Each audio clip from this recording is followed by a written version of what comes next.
Hello po sa ating lahat, Team EDSI. Wow, malaki ang chance na makakasama nga daw po itong si Wifey. So, maraming Team EDSI ang nabuhayan ng dugo. Syempre, number 1 na po ako. Parang sumigla po yung dugo ko, no?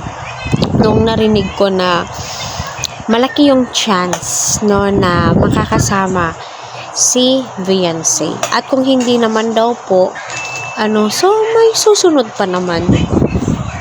Pero alam nyo kasi, December po kayo, di ba? So, magwa 1 year na po ang EDSI. Para sa akin, mas masarap sana or mas maganda sana na makasama siya kasi doon po nila i-held or isi-celebrate ang first anniversary po nilang dalawa, di ba?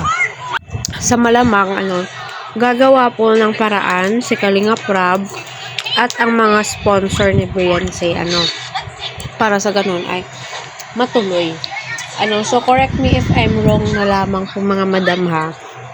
So, yun naman po, no, hindi naman din po expected ni Beyonce na ganito yung mangyayari, magiging outcome na tulungan siya ng Kalingap. Ang alam niya lang po is papabahayan siya, di ba? Pero ngayon, grabe no, lubos-lubos o grabe. Umaapaw po yung blessings ni Beyonce. Po natin yung mga video, kailangan na i-marathon po natin ng todo-todo, yes.